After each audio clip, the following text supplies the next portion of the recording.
Happy New Year, everybody. It's January 3rd. I know most of you are done with your New Year's resolutions, but for those of you still trucking away, tomorrow's Monday, which means your diet starts, my diet starts, everybody's diet starts. The gyms will be full, and the only food that will be eaten will be broccoli and egg salad without mayonnaise or anything else like that. So that'll be fun. It'll last a couple of days, and then we'll be back to normal. I don't mean to be discouraging. I'm just saying this is the new year, and it's a year of new beginnings. It's a year of starting over. It's a time where we evaluate what's going on, and we think, how can we do better? And in all seriousness, I'm all about goals and setting goals, and my wife and I do this every year. New Year's Day, we go to IHOP, we set our goals, and we evaluate them each year. So I hope and pray that whatever goals you have set, resolutions that you've made, that you'll be able to keep those into the new year. As the new year is starting, we're launching a series today called Fear Not. It's going to be a 4-week series where we're going to really look at what the Bible teaches about fear and how we can overcome it. And I believe that if you let Him, God will use this series, these next 4 weeks, to be transformative in your life, that this can be catalytic for change in you.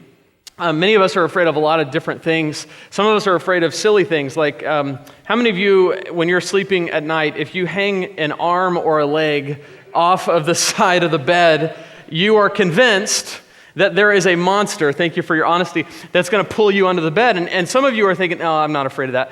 I want to challenge you tonight when you go home and you go to bed, stick an arm and a leg off the side of your bed and just see how long you can do it. Let your mind wander, start to imagine things, and if you can do it, then you're stronger than most people in the whole world. One of the things that I am afraid of, you may have done this before, when I get up in the middle of the night, if I wake up and have to go to the bathroom, when I go into the bathroom, if I see the shower curtain, I think, there's someone on the other side of that shower curtain.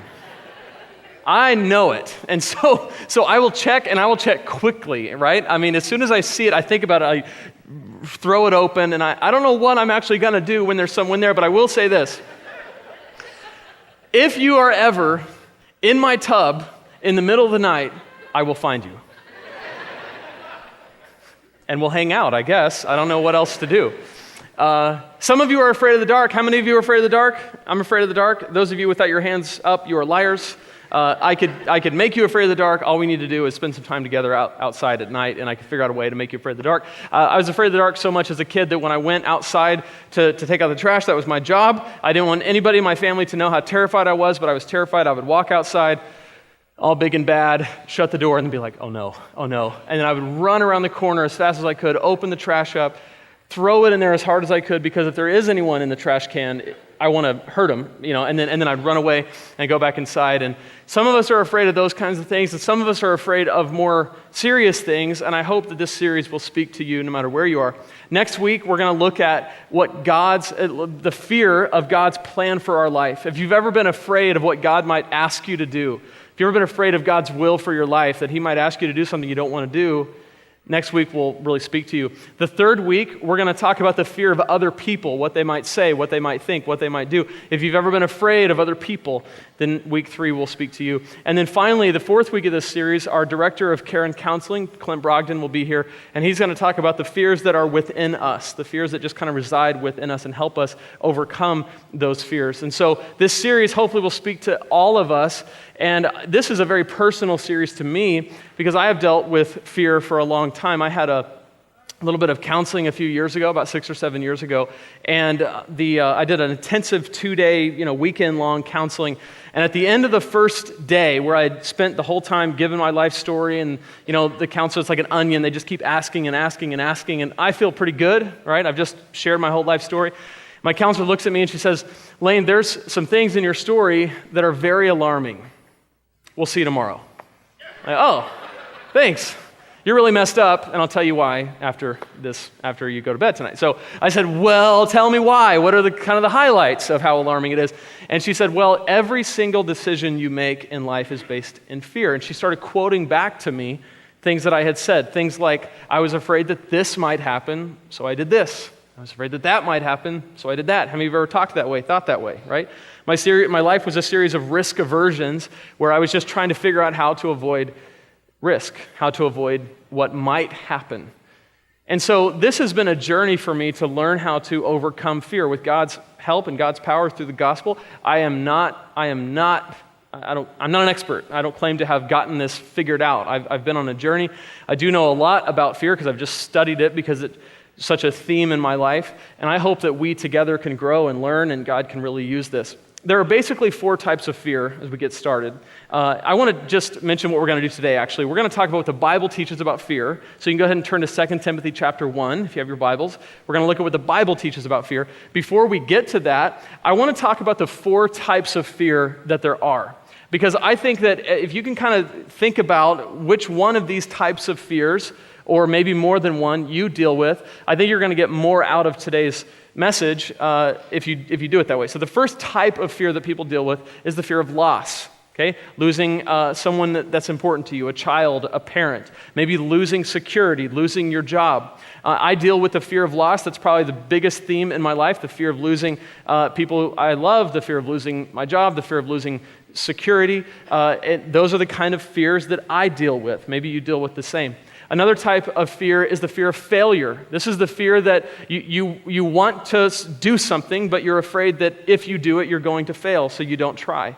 Maybe you've wanted to start a business or start a ministry or join a team or do something that's going to require you to try, and you're afraid that you might fail. So the fear of failure is a big deal. So there's loss, there's failure, there's the fear of rejection, right? This is where other people come into play. You're afraid that other people are going to reject you. They're not going to find you lovable. They're not going to find you worthy. And so you're afraid of what might happen if you're rejected. And then the 4th type of fear is the fear of the unknown. Right? So you fear the future, you fear your health, you fear what might happen if your candidate doesn't get elected, you fear the economy, just the unknown, what does the future hold? I believe that one of those types of fears probably touches just about every one of us, and I think that what we want to do today is I believe that God will use His Word. We're going to look at one verse to help set a foundation for fear, just kind of build a framework for how we're to think about it as followers of Christ, if you are a follower of Christ. If you're not, this would be a great way for you to kind of understand what the Bible teaches about fear and how we as Christians are supposed to deal with it. So, 2 Timothy chapter 1, this is a letter that the Apostle Paul actually wrote to a young pastor named Timothy. And it's called Timothy because it's written to Timothy, but it was written by the Apostle Paul, and he's given Timothy some advice on how to pastor people, how to lead people. And he's just kind of guiding him as this young pastor in his ministry. And he begins this chapter by reminding Timothy of all that he has kind of been called to in his ministry and how the Apostle Paul has laid hands on him and prayed for him. He's really been equipped and set up for this ministry. And then in verse 7, he talks to him about a very important subject of fear. How to deal with fear. Here's what he says in 2 Timothy chapter 1, verse 7. For God gave us a spirit not of fear, but of power and love and self-control. For God gave us a spirit not of fear, but of power and love and self-control. From this verse, I think there are 4 observations that we can learn about what the Bible teaches about fear. The first thing is this. Fear is not from God. Fear is not from God. He says, we have not been given a spirit or an attitude or a mindset of fear, but something different. He points out that fear is something opposite of what comes from God. Now, I will say, not all fear is bad. There's a type of fear that's very natural, and it's referred to as fight or flight. If you're walking down a sidewalk and a dog, a pit bull is coming at you with its teeth gnarling and it's about to charge you, it's very natural, it's very healthy, it's very normal to experience fear in that moment.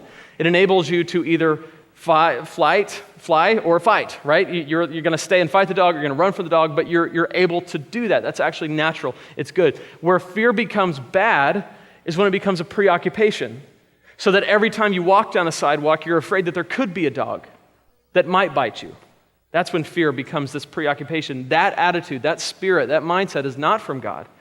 It's actually something different. It's not a sin to experience fear. It's what you do with the fear. It's only a sin when fear becomes the way of life that you live, when fear becomes something where you just would say that you live in fear. And the reason why this is such a big deal is not only does it not come from God, but fear is a demonstration of our distrust in who God is. Fear demonstrates that we actually don't trust God. We don't trust that He's good. We don't trust that He's powerful. We don't trust that He has our best interest in mind.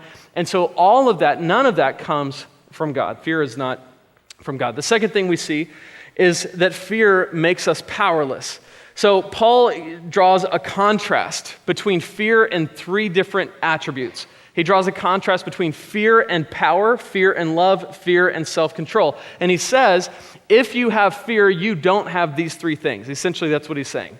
You've been given a spirit not of fear, but power, love, self-control. So if you have fear, it clouds all of these.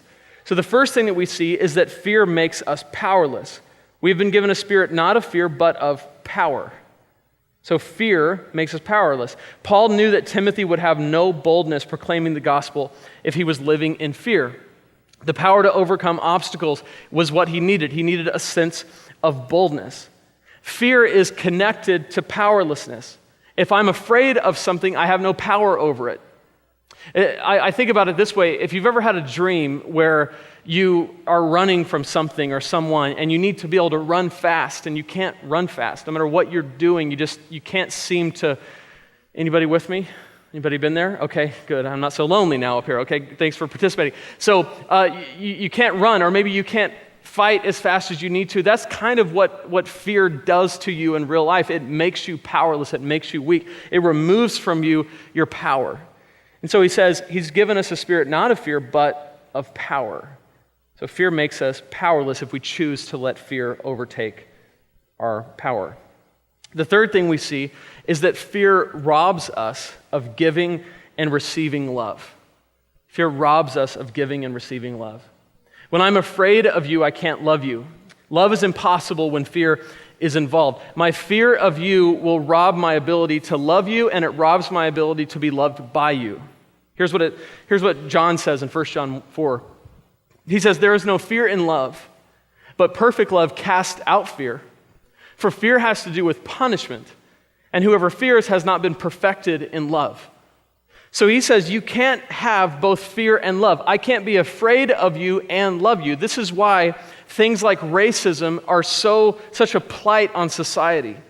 Because if you are afraid of an entire race of people, there is no way you can love them, and there's no way you can be loved by them. And this is why for those of us who follow Christ, we have to be very careful to love everybody, all types of people. And one of the evidences of not loving is fear. That if I'm afraid of you, if you're afraid of me, we can't love each other. In fact, what happens is we're actually just angry with each other. You're angry with me, I'm angry with you. And what he teaches here is that these two things can't go hand in hand. The follower of Christ, the Christian, the one who is born of God, and this is what 1 John talks about a lot, is to love God and other people. So he says if you want to love God and you want to love other people and you want to be loved by God and be loved by other people, you have to eliminate fear. I can't be afraid of you and love you. Because fear has to do with punishment, he says. Punishment is this idea of consequences, right? If I'm just afraid of what's going to happen, if I don't have all the boundaries set up and the barriers, if I'm just afraid of the consequences, the punishment, then I'm not truly loving you. This is why Jesus says to love your enemies as yourself. He says love people who are difficult to love. Don't be afraid of them. Don't let them be afraid of you. Love them, receive love from them. And when you live in fear, this is robbed from you. So not only is power robbed from you, but love is robbed from you, and you rob love from other people. The fourth thing that we see is that fear clouds our judgment. Fear clouds our judgment. So he says, for God gave us not a spirit of fear, but of power, love, and this word self-control. So where there is fear, there is no self-control. Where there's an absence of fear, you have an opportunity for self-control. I'm going to teach you a Greek word today. It's January 3rd. It's a new year. You're going to learn a Greek word. That way when you leave today and somebody asks you about church, you can say, it was deep. It was really deep. Are you ready? Sophronismos. Can you say it? Sophronismos. This word means self-control. In fact, it's translated in this version, English Standard Version, it's translated self-control. Sometimes it's translated sound mind. Sometimes it's translated self-discipline. Literally what it means is to act sensibly, to use sound judgment, to be self-disciplined or self-controlled. So what he's saying is that when you fear, you actually have an absence of sound judgment. You can't make wise decisions. It's hard to move forward in life when we live in fear. The decisions we make based in fear are never wise decisions. It's like in sports, if you're in baseball and you're afraid of the ball, what happens to you is you actually aren't that good of a hitter because you're tense, you're worried about the ball hitting you. This was me in Little League. I'm just saying, the little experience I have with sports, I was just afraid of the ball. I never hit the ball. I was always afraid of the ball. And if you just learn how to take a hit, if you roll your back and you learn how to absorb a hit to where it's not so bad, you're not afraid of the ball and you can actually hit the ball. But decisions based in fear, whether you're hitting a ball or whether it's your child and you're so worried about what might happen, you don't usually make good decisions as a parent. If you're worried about losing your job, you're not really that good of an employee because everything you're doing is just based in, oh, I don't want to lose my job, so I better do this or I better do that. If you're afraid of loss, if you're afraid of just preventative maintenance all around your life, you have this sense of a lack of self-control. And if you've ever been around someone who makes decisions based in fear, you know what this looks like, where someone is just bouncing around between one thing to fear and another thing to fear, and nothing in their life really makes sense because everything they're doing is based in fear, and they have no real sound judgment. And so fear doesn't come from God. Fear is not from God. Fear is something that robs us of our ability to give and receive love. It makes us powerless, and it eliminates our sound judgment. So here's the thing. We got to overcome fear, and that's what this series is going to be about. We're going to talk these next 4 weeks about how to overcome fear. But a lot of times when it comes to these kinds of issues, whether it's fear or addictions or just hurts and hang-ups in your life, you need help. A lot of times we need help to deal with this. You may know that we're in the middle of our Change Your World offering. You can see the door over here. We actually have more than is indicated on that. We're at about one half right now, about $150,000 of the $300,000 goal. A big portion of that, $100,000, is going to bolster and build up our recovery ministry. And so I want you to see a video with Pastor Billy and our Director of Care and Counseling, Clint Brogdon, where they're going to talk about where these funds are going to go. Many people in our community are hurting. Many people in our church are hurting. You may be one of those people that are hurting. And we care about you, and we want to minister to you. That's when we created an entire ministry division that we call Counseling and Cares Ministry. And last year we were able to bring Clint Brogdon on staff on a part-time basis to direct this ministry.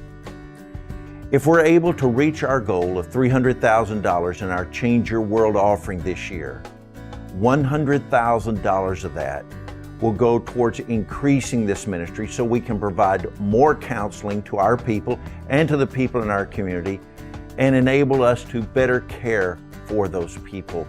So I've asked Clint to join me for just a moment and for him to share with you the tremendous need there is in this area.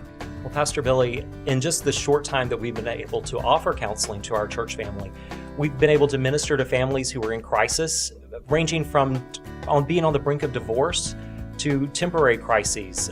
We've also been able to help families better their communication skills to make this family unit stronger. We're also seeing individuals who are suffering from various addictions, from anxiety and depression. And part of our vision for CBC Cares is to be able to expand to provide recovery groups for people in various stages of life, whether that be a grief group, a group helping people through divorce, and even offering addiction and recovery groups. Yeah.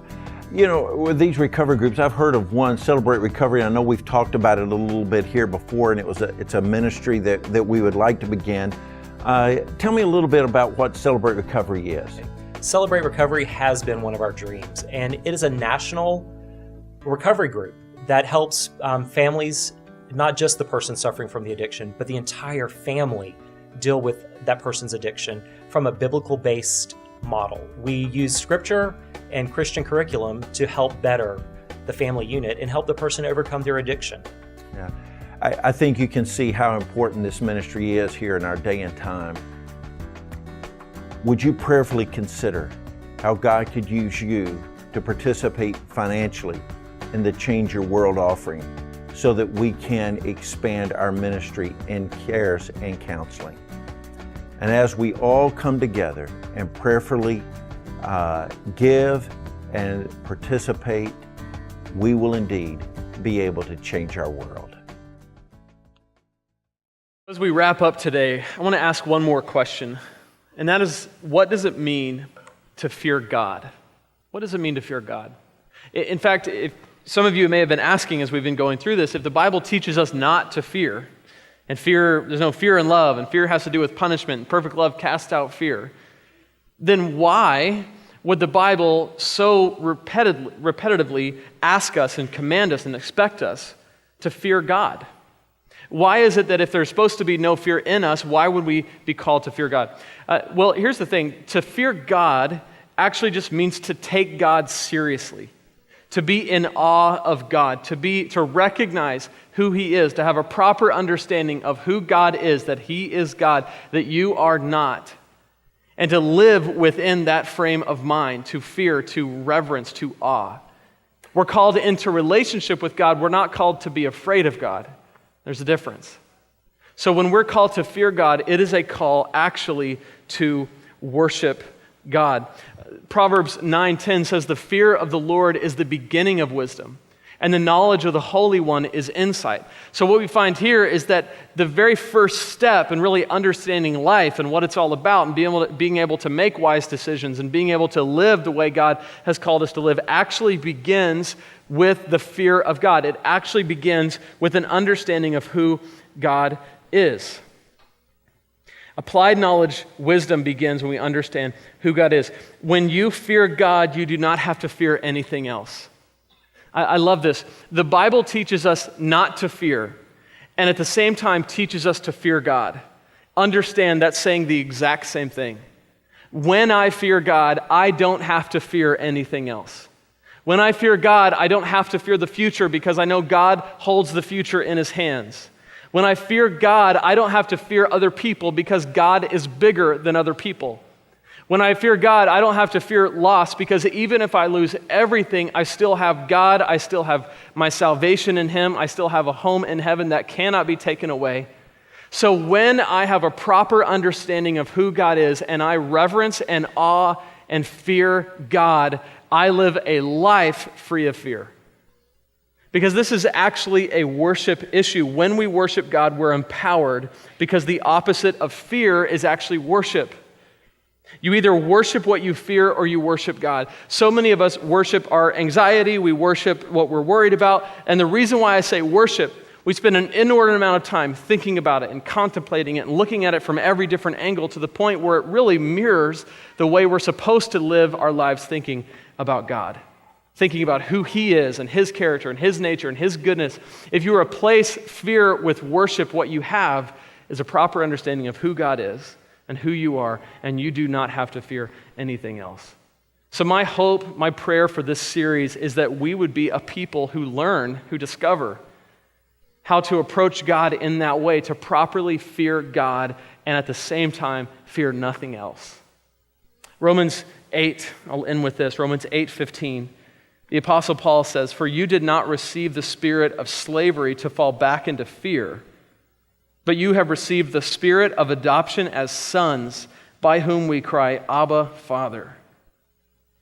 The gospel alleviates fear because we're secure in Christ. We've been called into relationship with Christ to be adopted as sons. We no longer have a spirit of fear. We no longer have an attitude of fear. We actually have been given a relationship with God. And so here's my hope. For those of you who know Jesus and you would say you're a Christian, you walk with God, my hope would be that this series would just be the most encouraging thing that happens to you this January, that you are empowered to live out of a sense of identity of who you are in Christ. And if you don't know Jesus, if you don't have a relationship with Him, my hope would be that you would come to know Him and that your ultimate fear in life, the fear of what happens after this life, would be ultimately eliminated. Let's pray.